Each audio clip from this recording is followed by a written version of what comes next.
হঠাৎ বাড়ির মধ্যে এলান করলো, মাশাআল্লাহ আলহামদুলিল্লাহ বিরাট বড় একটা অফার পেয়ে গেছি। বলে কি গো?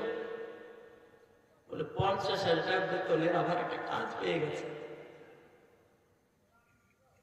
তো দেখবেন যখন বলবে 50,000 টাকা বেতনের কাজ পেয়েছি, ওই স্ত্রী আবার আবার সেই মহব্বত, ওই মেয়ে আবার মহব্বত, ছেলে আবার মহব্বত, বউ আবার মহব্বত, এমনকি নতুন নতুন রিলেটিভ কবর ফেটে বের হয়ে আসবে।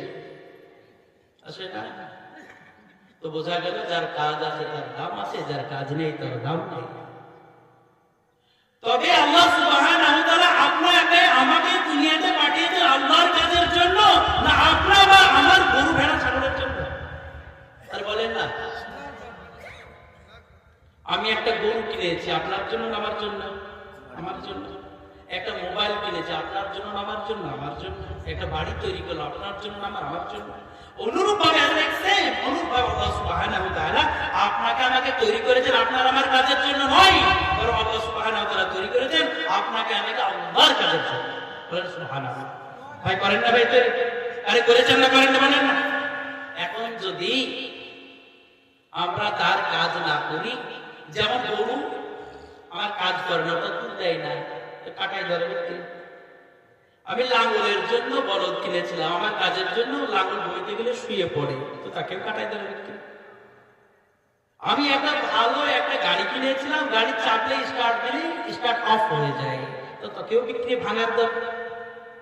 আমি ফ্যান লাগিয়েছি 2000 টাকা দামে, চলছিল খুব, চলতে চলতে বন্ধ, ওটা রিপেয়ার করলে ভালো, নাহলে 5 টাকা দাম। তো বোঝা গেল দুনিয়ার মধ্যে আমি আমার জন্য যে কাজ করেছি সেই কাজ সে যতক্ষণ দিবে ততক্ষণ তার দাম আছে, আর যখন সে তার কাজ থেকে অফ হয়ে যায় তার দামও বেদাত হয়ে যায়। অনুরূপভাবে আল্লাহ সুবহানাহু ওয়া তাআলা আপনাকে আমাকে তৈরি করেছেন তার কাজের জন্য। আমরা যদি তার কাজ করি তো সব থেকে সর্বশ্রেষ্ঠ দাম মাকাম হয়ে যাবে, আর আমরা যদি তার কাজ না করি তো আমরা বেদাম হয়ে যাব। এর প্রমাণ আছে। রাসূল আকরাম সাল্লাল্লাহু আলাইহি সাল্লাম বলেন যে আল্লাহ সুবহানাহু ওয়া তাআলা তার প্রতিটি বান্দাকে 70টি মায়ের থেকেও বেশি মুহাব্বত করেন। আরে সুবহানাল্লাহ বলেন না, আরে জোরে বলে, ঘুমটা পালিয়ে যায়। রাসূল আকরাম সাল্লাল্লাহু আলাইহি সাল্লাম বলেন, সাহাবায়ে কেরামকে বলেন, রে আমার সাহাবারা বলো, একটা মা তার সন্তানকে হারিয়েছে, সকালে সারাদিন খোঁজাখুঁজির পরে তার সন্তানকে পায় না। মা কত ব্যতিব্যস্ত, কত পরেশান হয়ে তার সন্তান সন্তান করে কান্না করে। সন্ধ্যার সময় রাত্রি যখন ঘনিয়ে আসে, সন্তান যখন বাড়ি আসে, সন্তানকে মা দূর থেকে দেখতে পায়, আর সন্তান মা মা মা মা বলে কান্না করে, মাও কান্না করে, সন্তান ছেলে ছেলে বলে।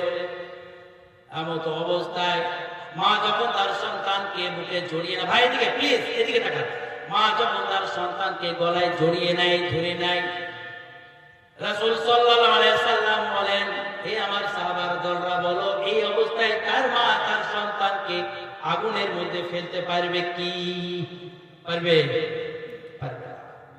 রাসূলুল্লাহ বলেন, এই মায়ের থেকে 70 নয়, 70,000 নয়, 70 কোটি কোটি কোটি মায়ের থেকে বেশি আল্লাহ তার বান্দাকে ভালোবাসে।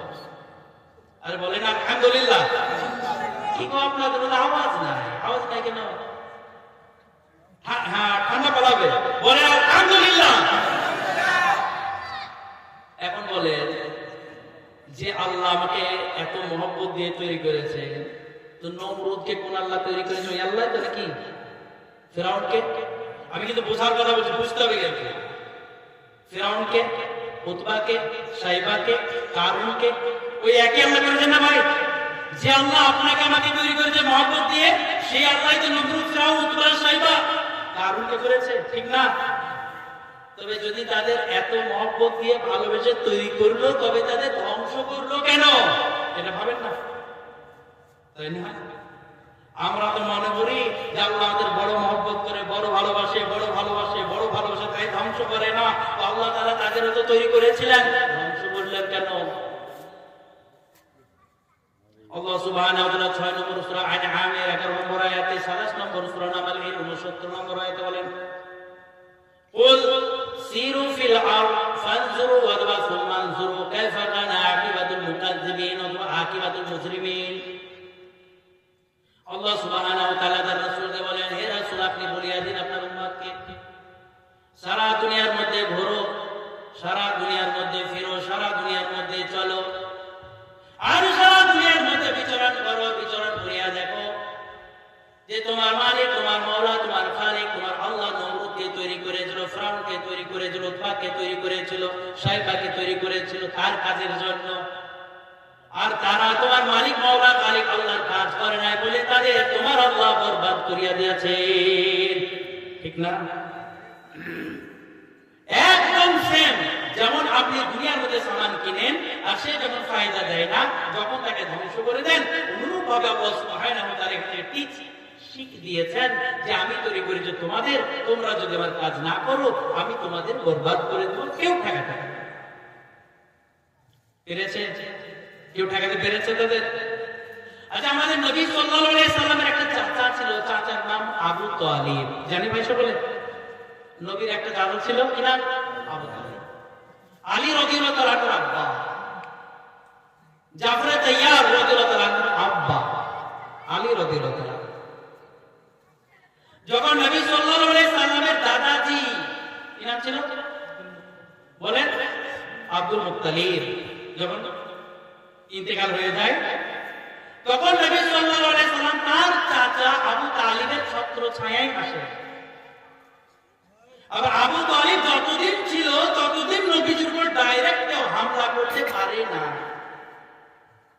মানে কেন? আবু তালিব ভাতিজাকে ভালোবাসতেন না নাকি? না ভালোবাসতেন গো? আরে ভালোবাসতেন না? ভালোবাসতেন না?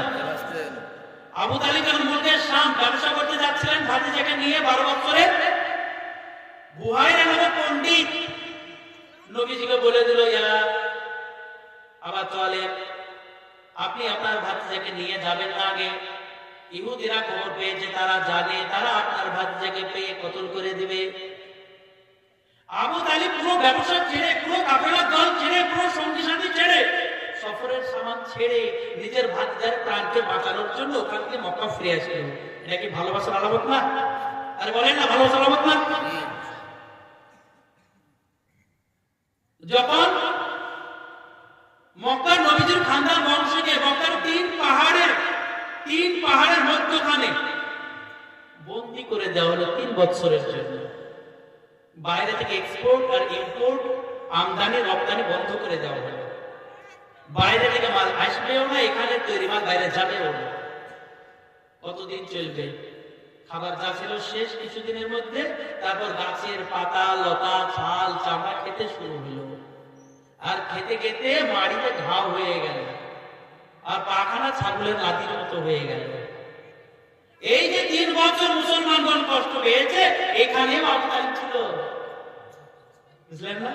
এখানেও আবু তালিব ছিল। কিন্তু আবু তালিবের যখন ইন্তেকাল হচ্ছে, তাহলে এখান থেকে এখন কি বুঝলেন? আবু তালিব তার ভাতিজাকে ভালোবাসতো, ঠিক না?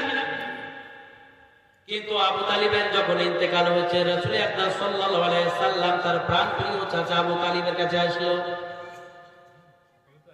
আবু তালিবকে বলল, হে আমার চাচা, কুল লা ইলাহা ইল্লাল্লাহ আশহাদু লাকা বিহা ইয়াউমাল কিয়ামা। হে আমার চাচা, আপনি একবার অন্তত লা ইলাহা ইল্লাল্লাহ পড়িয়া দেন, কবুল করিয়া দেন। কিয়ামতের আশহাদু লাকা বিহা ইয়াউমাল কিয়ামা, কিয়ামতের মাঠে আমি এই কালিমার দ্বারা তোমার নাজাতের জন্য সাক্ষী দিব।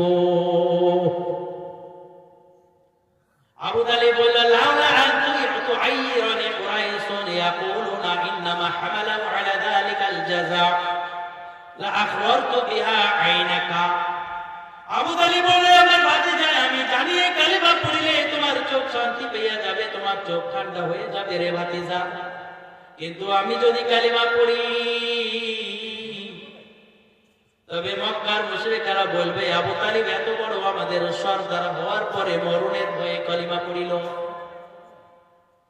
আমি সরদার হওয়ার পরে আবু তালিবকে তারা লান পান করিতে থাকিবে, অতএব এই কালিমায় আমি পড়তে পারিব না। নবী সাল্লাল্লাহু আলাইহি সাল্লাম রিপিট রোটেশন এন্ড রোটেশন বারবার তার চাচাকে বলতে থাকলো, চাচা একবার কালিমা লা ইলাহা ইল্লাল্লাহ মুহাম্মাদুর রাসূলুল্লাহ কবুল করিয়া নেন।